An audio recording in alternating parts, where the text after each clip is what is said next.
Terima kasih, moderator. Bismillahirrahmanirrahim. Assalamualaikum warahmatullahi wabarakatuh. Yang saya hormati Bapak Menteri PAN-RB, Bapak Cahyokumolo, SH, dan Bapak Kepala Kantor Staf Kepresidenan, Bapak Jenderal TNI Purnawirawan Dr. Muldoko, kemudian Direktur Institut Pembangunan Jawa Barat, Profesor Kerry Lestari, pembicara ada Dr. Yogi Suprayogi, kemudian penanggap ada Prof. Sanggalarewa, Prof. Hadi Kumarotomo, dan Dr. Christian Wijaya. Saya akan sedikit menggarisbawahi bahwa pembicaraan kita tentang kelembagaan memang tidak bisa dilepaskan dari visi misi Presiden yang sangat perhatian pada reformasi birokrasi. Dan memang prioritas 5 tahun ini menjadikan bagaimana birokrasi itu menjadi kelas dunia. Dan saya sangat senang tadi mendengar Pak Muldoko bahwa KSP menjadi rumah terakhir pengaduan masyarakat. Mudah-mudahan ini betul-betul bisa menjadikan perbaikan birokrasi itu sesegera mungkin. Karena ini penyakit lama yang memang perlu sekali segera dibenahi agar kita tidak semakin ketinggalan. Jadi kalau kita kaitkan reformasi birokrasi, memang ini sudah lama sekali kita mulai, ada 8 area perubahan yang menjadi fokus perubahan yang harus dilakukan. Dari organisasi, tata laksana, SDM, dan sebagainya. Dan hari ini kita khusus bicara tentang kelembagaan atau organisasi. Kalau flashback ke belakang, sebetulnya kita sudah melakukan banyak hal. Mulai dari pemekaran wilayah. Dulu sebelum tahun 99, itu provinsi 27 menjadi 34, kabupaten kota dari 293 jumlahnya menjadi 514. Itu yang terjadi. Kemudian pernah juga di era Gus Dur tahun 99, pembubaran Departemen Penerangan dan Departemen Sosial. Sesuatu yang luar biasa saat itu. Tahun 85-an juga ada debirokratisasi secara besar-besaran, di mana pemerintah saat itu merumahkan pegawai bea cukai selama 4 tahun. Dan praktek di negara maju sebetulnya juga sangat umum. Misalnya di New Zealand ada semacam penggabungan atau amalgamasi. Dari 850 local authorities itu menjadi 86. Hanya 1/10-nya. Kita bayangkan bagaimana mereka merombak dari 850 menjadi 86. Di Jepang mengurangi jumlah pegawai pemerintah lokal itu juga sangat luar biasa. Kalau tahun 83 itu ada 3,232 ribu pegawai, kemudian 94 naik sedikit, tapi kemudian tahun 2009 itu turun menjadi 2.855.000. Kemudian apa yang terjadi dengan negara tetangga kita, Singapura?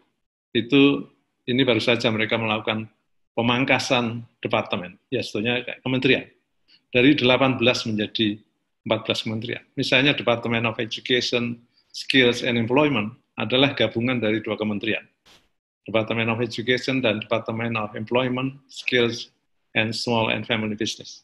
Kemudian Department of Agriculture, Water and the Environment itu gabungan dari 2 kementerian, yaitu Department of Agriculture dan Department of the Environment and Energy. Jadi ini fenomena yang memang banyak terjadi, dilakukan dalam rangka agar birokrasi menjadi bekerja efektif dan menjadi efisien. Nah, kita sekarang ini dengan upaya Presiden melakukan reformasi, salah satunya adalah bagaimana memangkas eselon 3 dan eselon 4. Pesannya jelas, bagaimana membuat proses pengambilan keputusan itu cepat.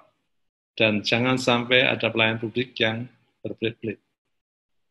Ketika saya beraudiensi dengan Presiden tanggal 11 Desember 2019, ini yang beliau sampaikan. Dan memberikan contoh bagaimana ada sekian puluh investasi besar yang berkeliaran di ASEAN itu, tapi Indonesia tidak kebagian satupun. Karena ternyata memang ada proses birokrasi yang bermasalah, yang kemudian harus dilakukan perubahan. Beliau mencontohkan juga bagaimana untuk investasi tertentu, jumlah izin yang harus dimiliki itu ada 259. Dan untuk ngurus satu izin, itu ada yang sampai waktunya 6 tahun. Kita bisa membayangkan bagaimana investor kalau kemudian harus berhadapan dengan birokrasi seperti ini, pasti akan kesulitan. Karena itu memang langkah efisiensi perlu. Dan apa yang sudah dilakukan adalah pengurangan jumlah eselon. Di existing eselon kira-kira seperti ini. Eselon 1 615, eselon 2 19.000, kemudian eselon 4 3, 4 dan 5.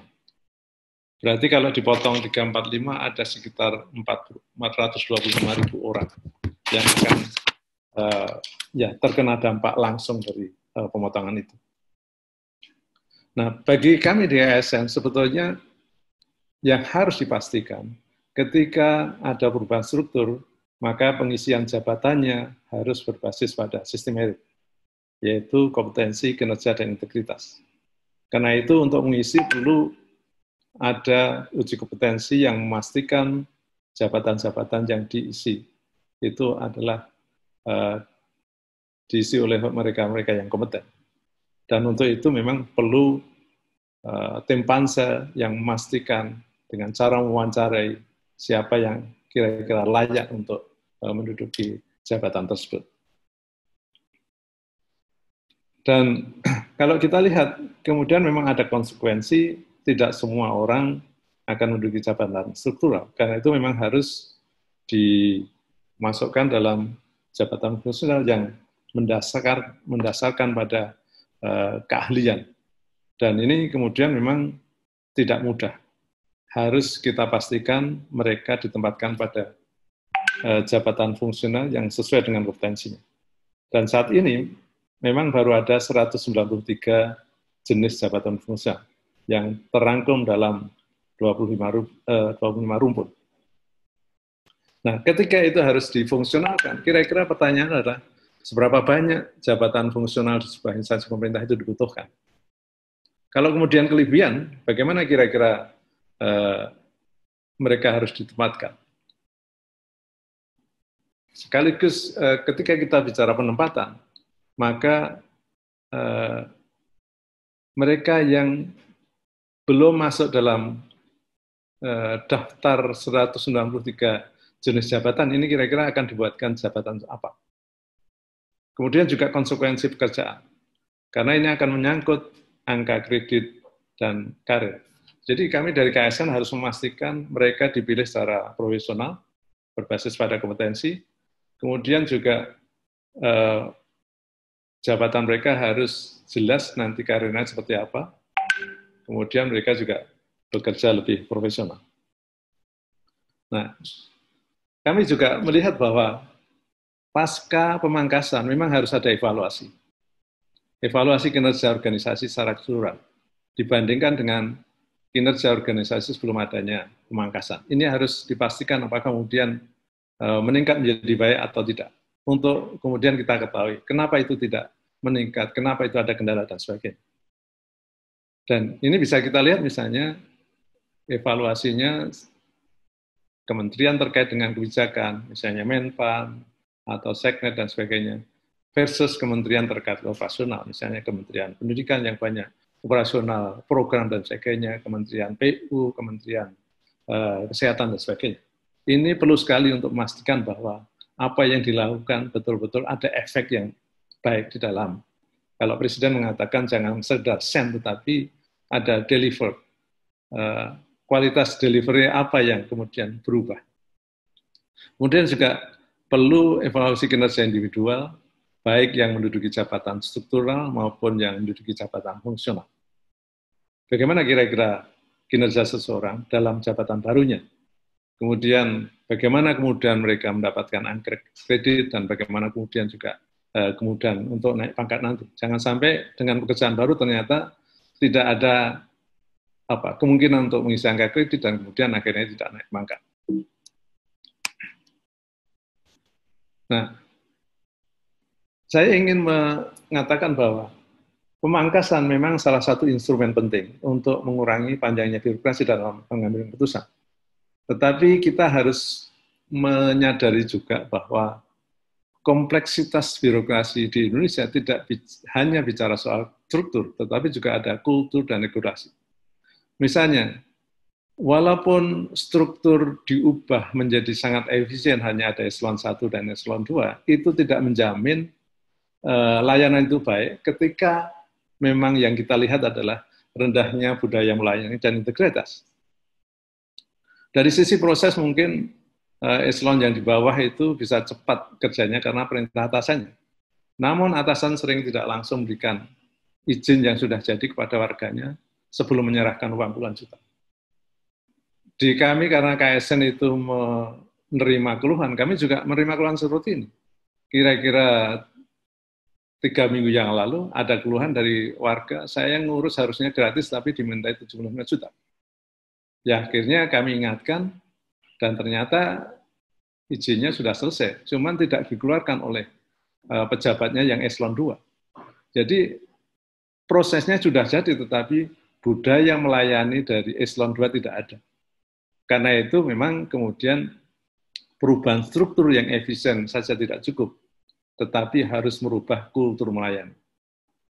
Kemudian problem yang lain juga, banyak sekali pejabat yang orientasinya itu aturan semata. Jadi seringkali walaupun ada masalah, tetapi ketika belum ada aturan, maka mereka tidak mau menyelesaikan. Misalnya, ada pegawai yang terhenti naik pangkat karena tidak jelas statusnya. Pegawai struktural bukan, dan fungsional juga bukan. Ketika menghadapi seperti ini, itu tidak diselesaikan. Artinya tidak mencoba mencari jalan keluar. Padahal prinsip di dalam birokrasi harus jelas bahwa hak pegawai itu harus dilindungi. Maka inilah gambaran kompleksitas di birokrasi kita, di mana struktur bukan satu-satunya masalah. Ada kultur, ada regulasi yang memang harus diperbaiki. Agar tujuan-tujuan dan pesan Presiden untuk mengefektifkan dan mempercepat layanan itu betul-betul terjadi.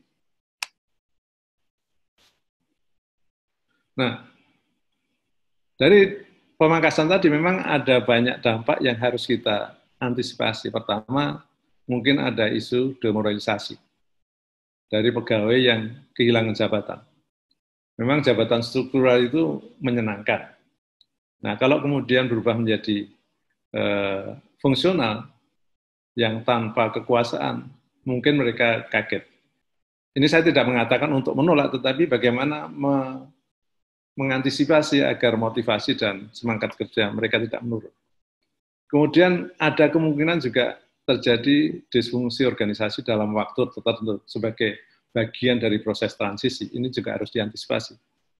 Kemudian kalau eselon 3 dan eselon 4 itu dihapus, maka memang kita harus mencari eselon 2 yang betul-betul mumpuni, yang menguasai bidang tersebut, serta mampu memberikan disposisi dengan tepat.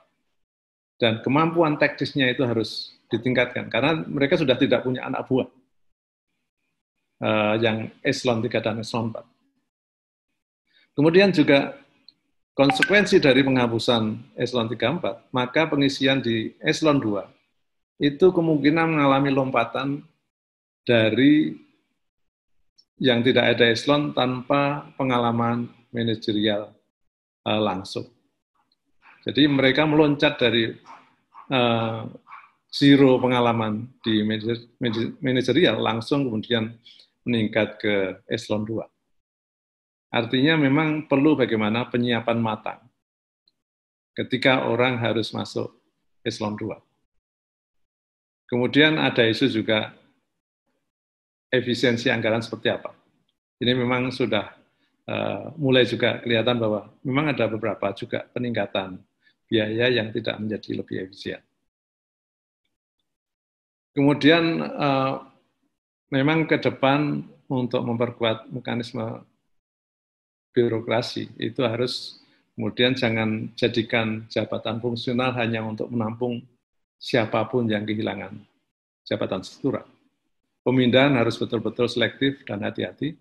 Kemudian ada penguatan pelayanan yang berbasis elektronik untuk mempercepat pelayanan dan juga mengurangi interaksi langsung yang cenderung koruptif. Kemudian penggunaan artificial intelligence yang bisa mempercepat layanan publik. Kemudian yang juga penting adalah di dalam reform harus citizen-centric. Reformasi yang berbasis pada kebutuhan penyelesaian masalah warga. Jangan sampai kita nampak sibuk, tetapi ternyata warga tidak mengalami peningkatan manfaat. Jadi jangan sampai hanya berorientasi pada kesibukan internal birokrasi, bahkan hanya untuk kepentingan birokrasi, tetapi tidak memberikan manfaat pada masyarakat secara keseluruhan. Saya kira itu 15 menit sudah lebih.